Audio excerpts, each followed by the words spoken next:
qayyum ya zal jalali wal ikram. Allahumma inna nas'aluka ilman nafi'an wa rizqan thayyiban wa amalan mutaqabbala. Allahumma rabbana zidna ilma warzuqna fahma, amin ya rabbal alamin. Jemaah salat maghrib yang mudah-mudahan Allah rahmati, alhamdulillah kita bersyukur kepada Allah Subhanahu wa taala pada kesempatan ini, malam hari ini di Sayyidul Ayyam, malam yang mulia, yakni malam Jumat, kita diperintahkan untuk memperbanyak salawat kepada Nabi kita Muhammad SAW. Diperintahkan juga untuk memperbanyak istighfar, membaca surah Al-Kahfi. Alhamdulillah kita bisa juga pada kesempatan ini bisa melaksanakan salat maghrib berjemaah. Ini nikmat yang luar biasa. Hitungannya dari sejak kita berwudu, melangkahkan kaki menuju masjid, setiap langkahnya dihitung kebaikan satu langkahnya, dan satu langkah yang lain dengan kaki kiri penghapus dosa. Masya Allah, ini luar biasa sekali. Bonus tawaran yang luar biasa yang Allah tawarkan kepada kita, sehingga mudah-mudahan kita ini bisa maksimal di dalam beribadah kepada Allah Subhanahu wa taala. Jemaah salat maghrib yang mudah-mudahan Allah rahmati, pada kesempatan yang berbahagia ini kita akan lanjutkan akhlak lisan yang harus kita jauhi. Yang kesembilan adalah as-sukhriyatu.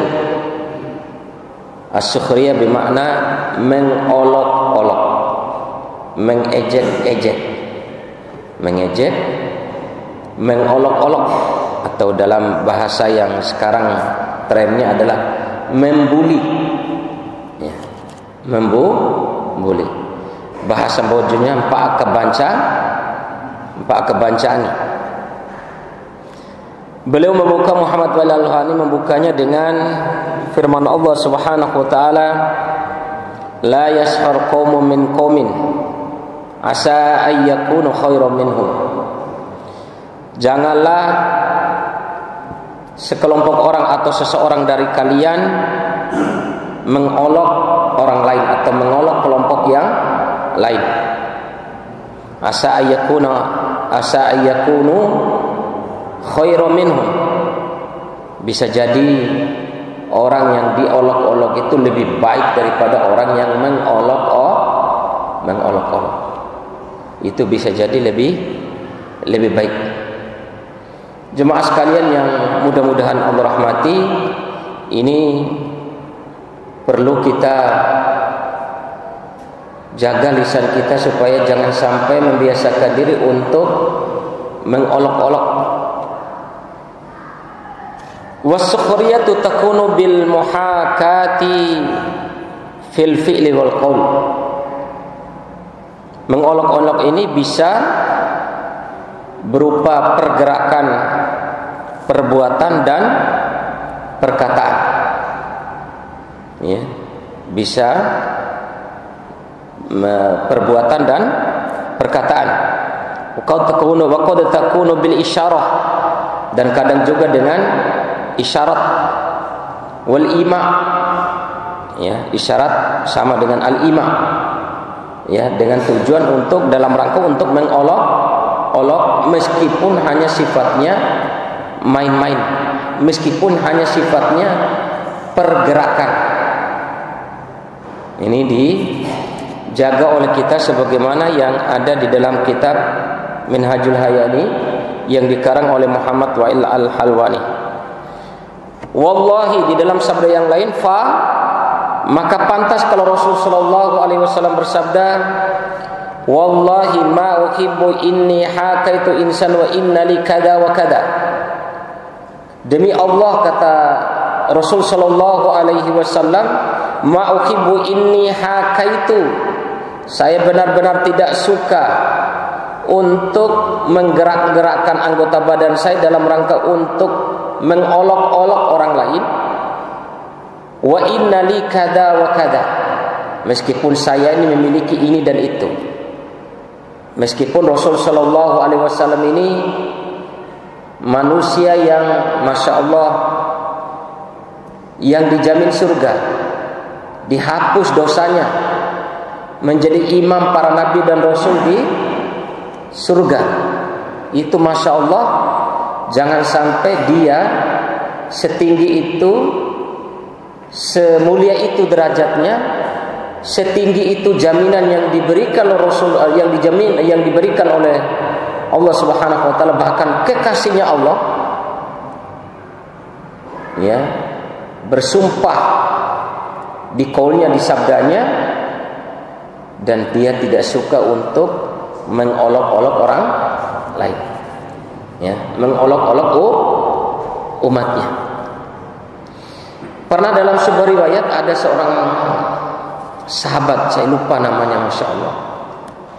Sahabat ini yang biasa, pokoknya dia ini hitam, keriting rambutnya, dibilang oleh sahabat-sahabat yang lain itu ya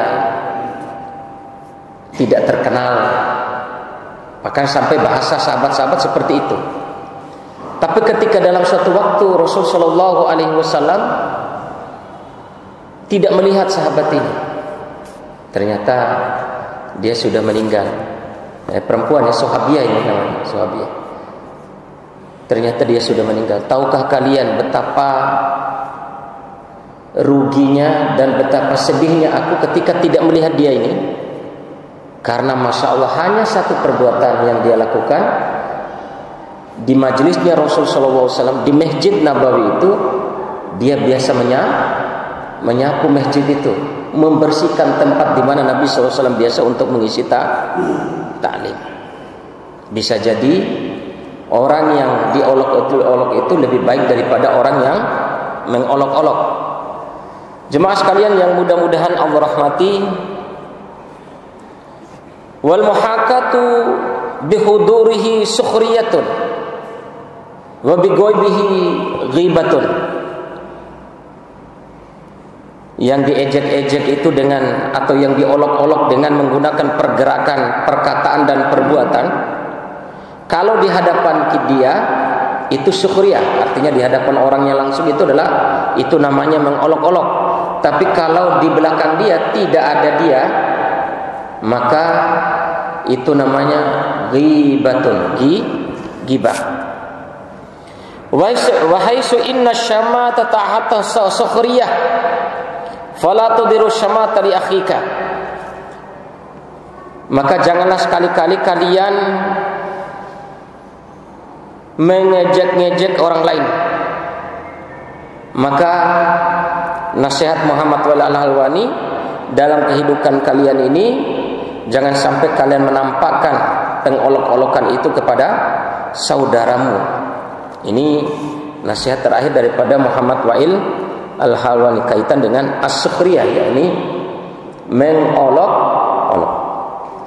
Tapi subhanallah jemaah sekalian yang mudah-mudahan Allah rahmati, pernah mungkin kisah yang sungguh sangat terkenal yang juga pernah disampaikan di sini. Nabi Shallallahu Alaihi Wasallam itu, ini bahkan ketika Rasulullah SAW sudah menguasai Madinah, sudah tinggal di Madinah. Ini di dalam riwayat, masya Allah, ada seorang bersafar, tapi orang ini tidak tahu kalau itu adalah Rasul Sallallahu Alaihi Wasallam. Seorang wanita safar bersama dengan seorang wanita tua, bersafar dengan Rasul Sallallahu Alaihi Wasallam. Tidak ada yang dibicarakan dengan Nabi Sallallahu Alaihi Wasallam kecuali menghina Nabi, menghina. Jadi Nabi ini sangat hati-hati dalam, bahkan tadi bersumpah dalam mengolok-olok orang lain. Tapi di dalam banyak riwayat Nabi SAW biasa diolok-olok. Si wanita ini ketika safar bersama Rasulullah SAW dalam satu perjalanan safar, dia menasihati Nabi SAW, kalau kamu bertemu dengan Nabi Muhammad, kalau kamu mendengar dakwahnya Muhammad, janganlah sekali-kali engkau mendengarnya. Sungguh dia itu kata-katanya kata-kata sihir, ya. Tidak ada yang dia bawa kecuali dia adalah gila, pemuda yang gila. Pokoknya tidak ada bahasa yang lain, pokoknya gila, penyihir, pokoknya apa sajalah yang dibilang itu. Jemaah sekalian terus, tapi Rasulullah SAW mendengar terus apa yang disampaikan oleh wanita tua ini. Jemaah sekalian, subhanallah, sampailah di Madinah, dia ketemu dengan pemuda-pemuda yang lain, tapi dia sudah berpisah dengan Rasulullah SAW. Di Madinah itu ketemu dengan pemuda-pemuda yang lain. Janganlah sekali-kali kalian mendengarkan perkataannya Muhammad, karena dia adalah pembohong, karena dia adalah penyihir, karena dia adalah orang gila. Kalau kamu mendengar perkataan dia, sungguh kamu ikut gila, sungguh kalian meninggalkan agama nenek moyang kalian dan yang lain-lain. Ketika dia selesai berbicara seperti itu, Masya Allah, dikasih tahu oleh pemuda itu bahwa pemuda yang kamu berjalan dengannya itu adalah Nabi Muhammad Sallallahu Alaihi Wasallam. Subhanallah, apa yang terjadi? Si wanita tua ini, padahal orang yang paling benci kepada Rasulullah SAW, orang yang paling tidak suka dengan dakwah Nabi SAW, karena akhlak yang dimiliki oleh Nabi, maka dia tertarik untuk masuk Islam. Perempuan yang datang ke rumah Nabi SAW, kemudian dengan mengetuk pintu, al-afu, afan ya Rasulullah, saya minta maaf atas apa yang saya katakan di hadapan engkau, dan pada hari ini saya yakin bahwa apa yang engkau bawa itu adalah sebuah kebenaran, maka persaksikanlah aku bersyahadat kepada. Juga cerita yang masyhur yang si nenek Yahudi itu ya, di pinggiran kota Madinah, di jalan, yang setiap hari Nabi SAW suapin makanannya, kasih makanan kepada wanita tua, sudah tua, buta lagi. Pokoknya nasihat dia, wahai siapa saja atau siapa yang memberi makan kepadaku ini, padahal Nabi SAW, jangan kamu dengar Muhammad itu pembohong, pokoknya saya paling benci, saya nasihatkan. Di akhir yang lain ternyata Nabi Rasulullah SAW sudah meninggal. Akhirnya si Abu Bakar yang menggantikan, karena biasanya Abu Bakar itu selalu mengekor apa yang dilakukan oleh Nabi Muhammad SAW. Di dalam riwayat dia bertanya kepada anaknya yaitu Aisyah, apa kebiasaan Rasulullah SAW yang belum aku kerjakan?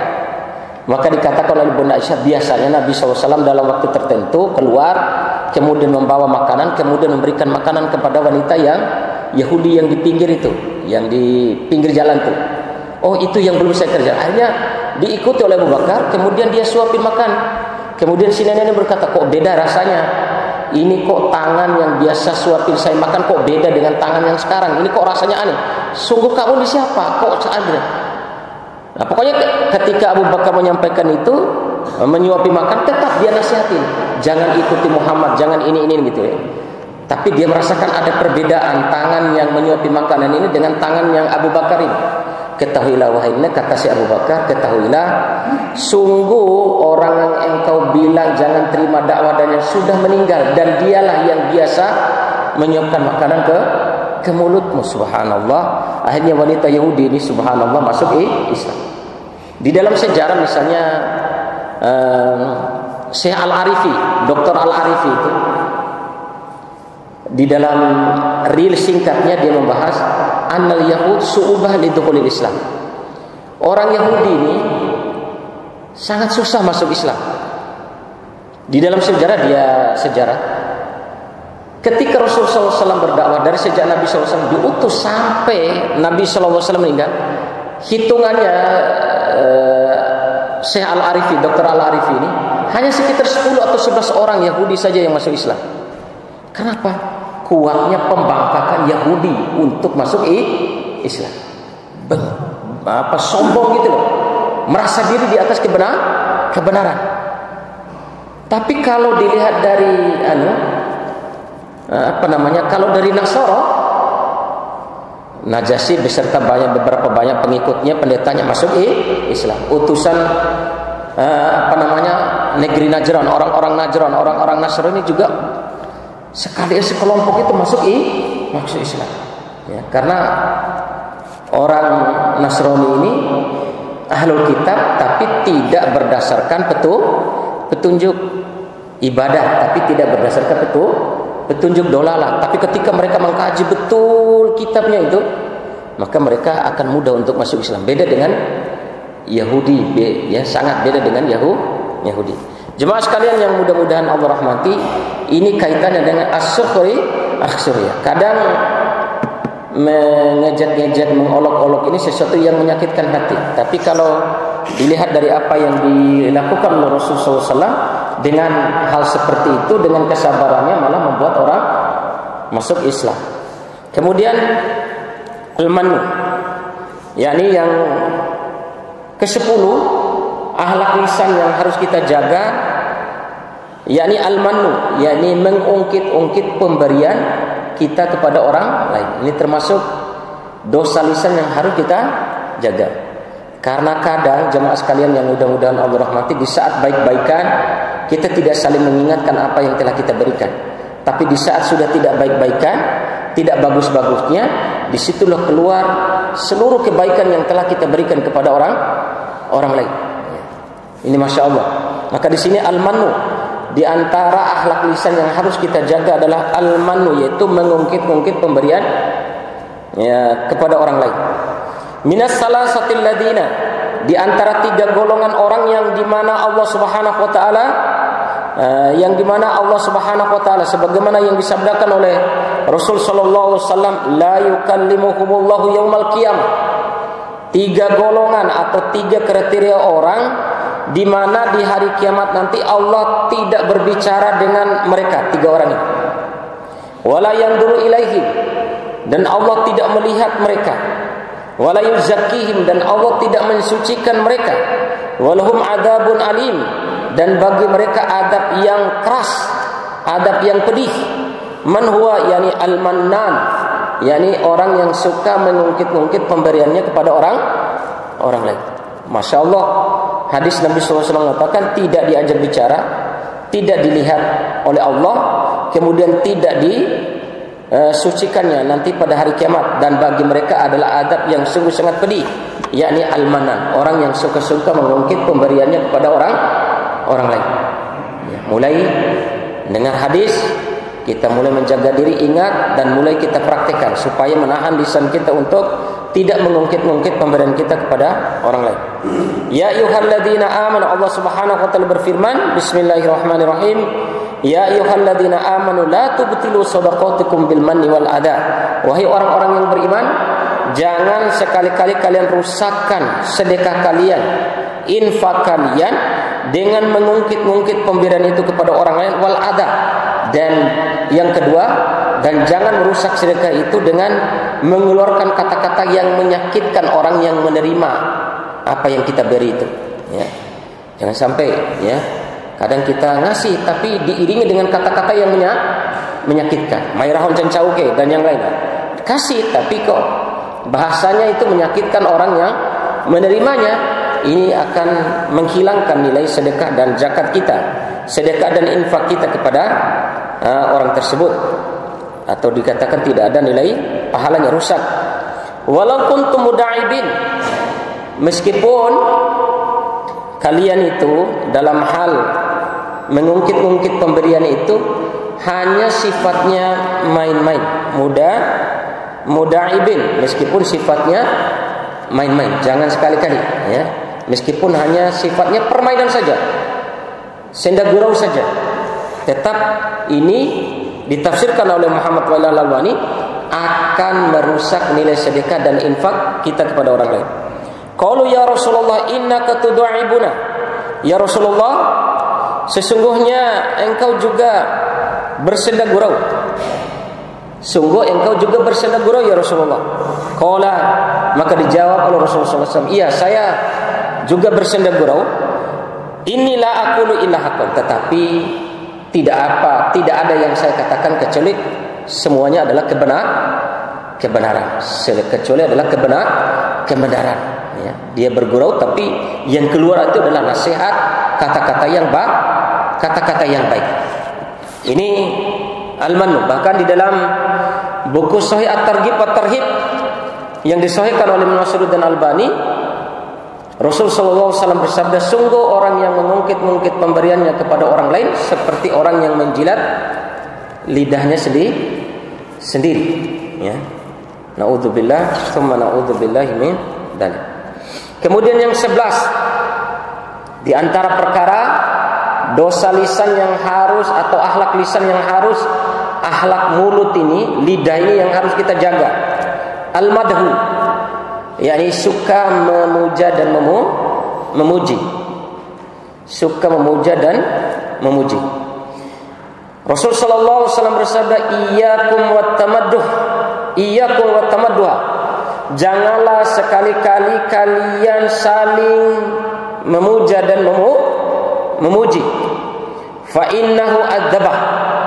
Karena sesungguhnya kalian suka memuja dan memuji di antara kalian itu adalah adzabah.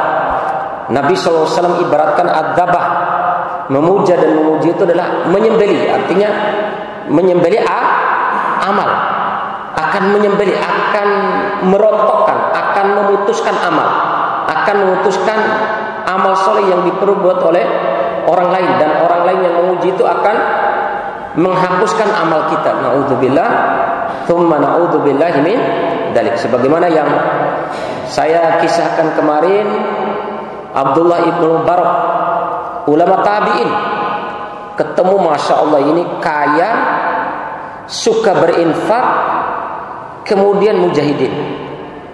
Tidak ada di dalam riwayat, tidak ada sesuatu peperangan kecuali pasti Abdullah bin Mubarak. Bukan hanya jiwanya, hartanya juga ikut, dan dia menjadi ulamanya di kalangan mujahidin itu. Tapi orang tidak pernah melihat mana Abdullah ibnu Mubarak, tidak pernah lihat. Katanya ikut berperang dan tapi orang tidak pernah lihat di medan perang itu mana yang namanya Abdullah ibnu Mubarak, ulama yang terkenal itu. Ulama kaya, kemudian tidak ada suatu tempat di mana di situ ada peperangan kecuali pasti ada Abdullah ibnu Mubarak. Karena dia itu masya Allah kalau hadir di peperangan pasti pakai penutup kepala, sehingga orang tidak bisa melihat amalnya, tidak bisa tahu siapa yang melakukan itu. Setiap peperangan orang itu terus hadir. Subhanallah, ada sahabatnya yang mengikuti orang yang pakai, yang kalau berjihad kok selalu menutup kepalanya. Akhirnya masya Allah diketahui lah ketika dia buka penutup kepalanya, ternyata itu adalah Abdullah ibnu Mubarak. Abdullah ibnu Mubarak.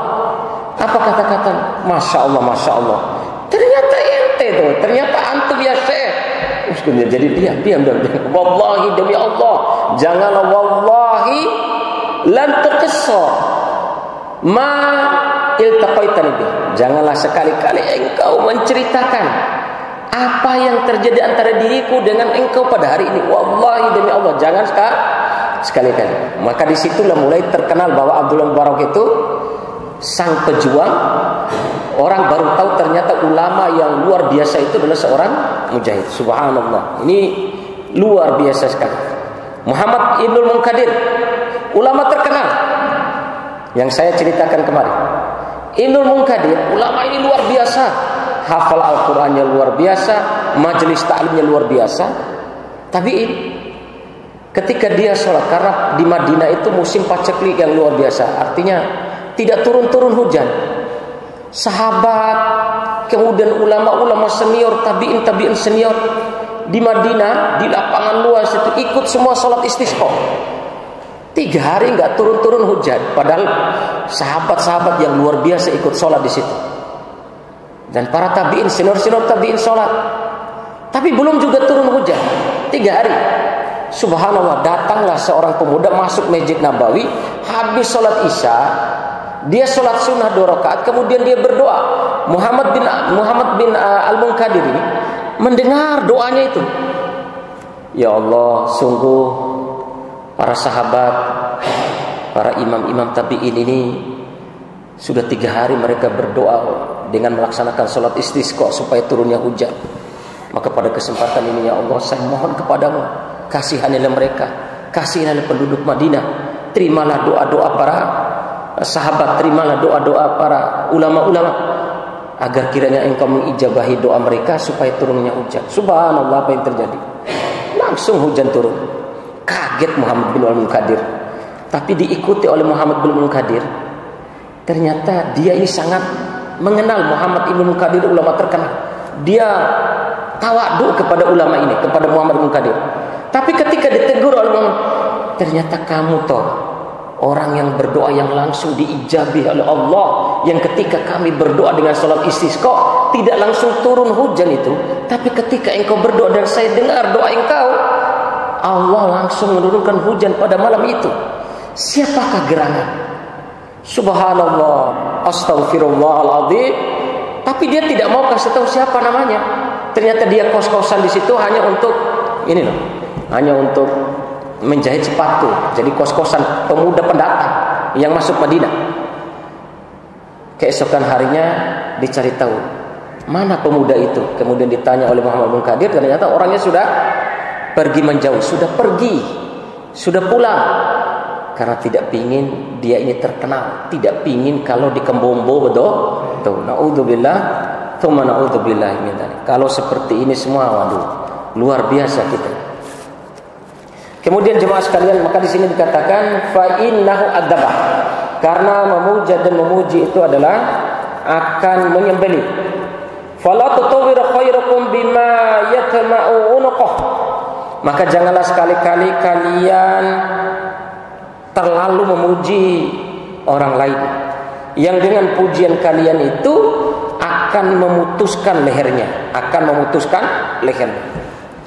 ahasiba fulan. Maka kata-kata yang baik itu ini diajarkan oleh Nabi Shallallahu Alaihi Wasallam ketika kita ini memuji orang lain, ketika ditanya oleh orang lain, ahasiba fulana, saya menilai fulan ini atau orang ini, wallahu hasibuhu, saya menilai orang ini baik, tetapi Allah lah yang paling tahu apakah dia benar-benar baik atau tidak.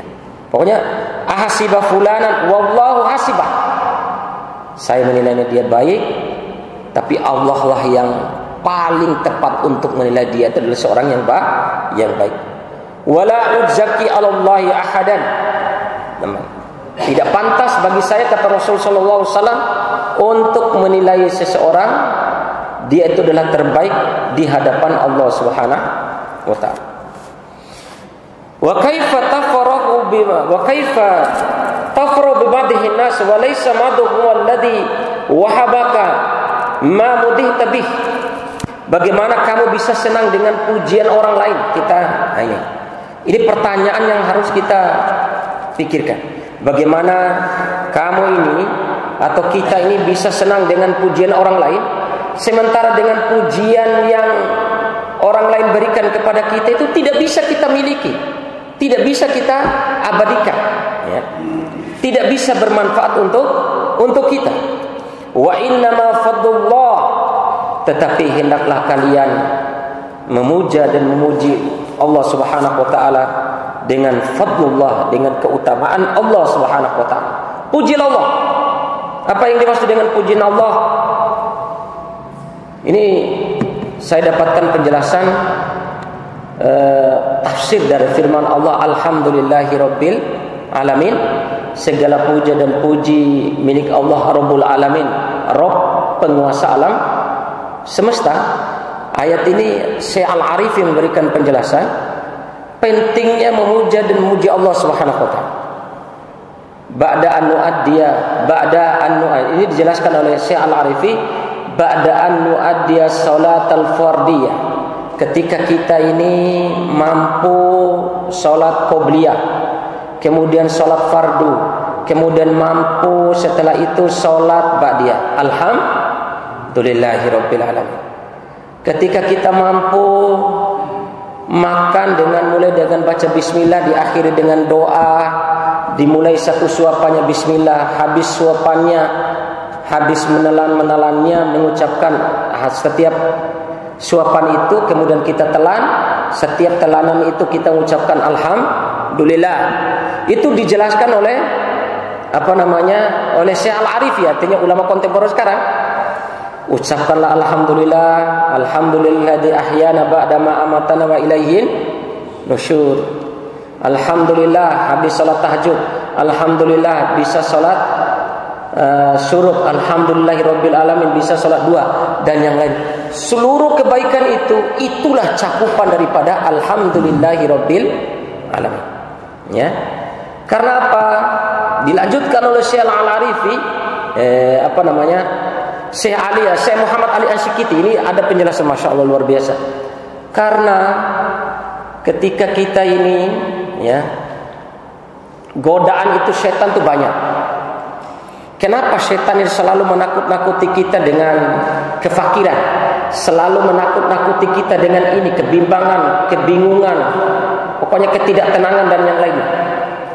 Karena jauhnya kita dari zikrullah, zikir kepada Allah. Maksudnya masuk WC keluar WC, masuk rumah keluar rumah, dan yang lain, masuk masjid keluar masjid. Jangan lepas daripada namanya zikir.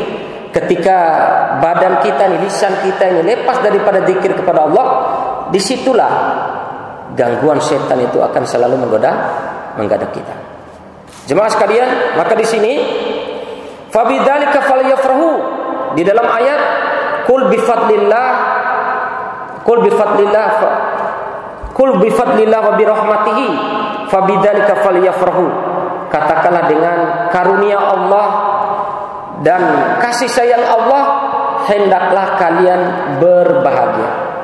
Jadi dapat kebaikan itu kita langsung memuja dan memuji Allah Subhanahu wa taala.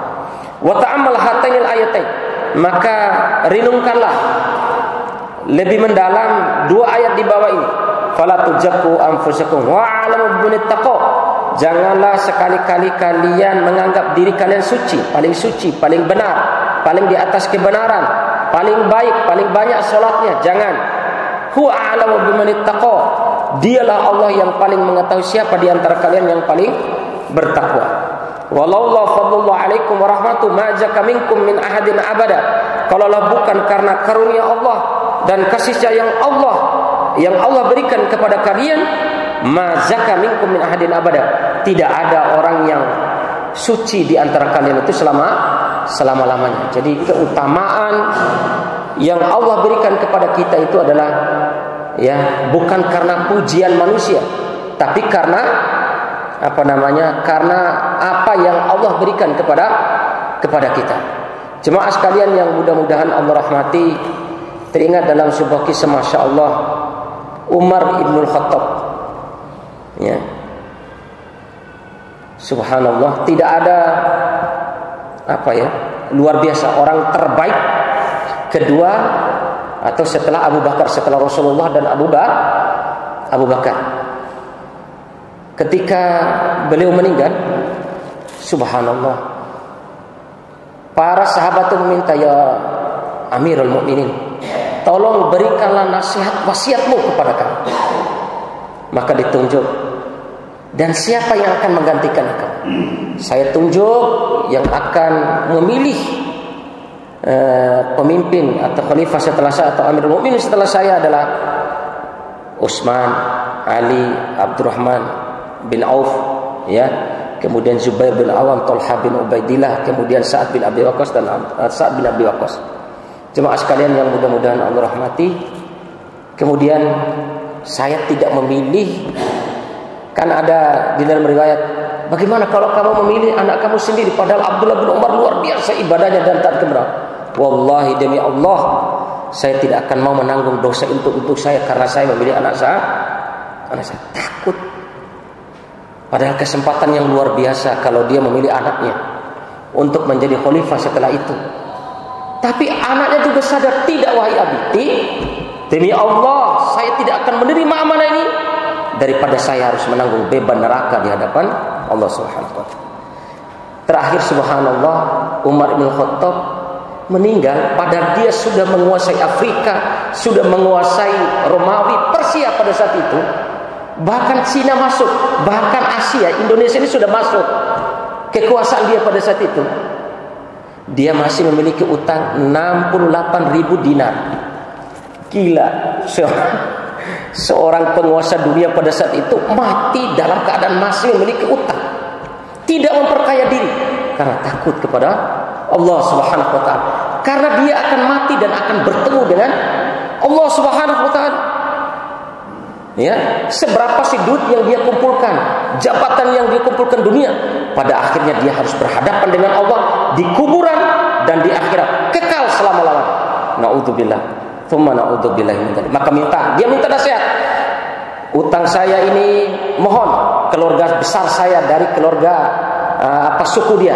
Kalaupun ternyata keluarga besar saya tidak sanggup, saya hanya minta daripada keluarga besar Quraisy, orang-orang Quraisy, dan termasuk yang menutupi utangnya adalah Utsman bin Affan dan Abdurrahman bin Auf. Subhanallah. Ini luar biasa sekali jemaah sekalian yang mudah-mudahan Allah rahmati.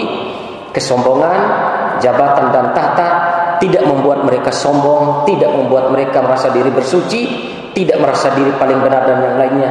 Tapi itulah akhlaknya para sahabat, sehingga wajar kalau mereka dijamin surga oleh Rasul sallallahu alaihi wasallam. Kita tutup dengan doa kafaratul majlis. Subhanaka Allahumma wa bihamdika asyhadu an la ilaha illa anta astaghfiruka wa atubu ilaik. Subhana rabbika rabbil izzati amma yasifun wa salamun alal mursalin walhamdulillahi rabbil alamin. Wassalamu alaikum warahmatullahi wabarakatuh.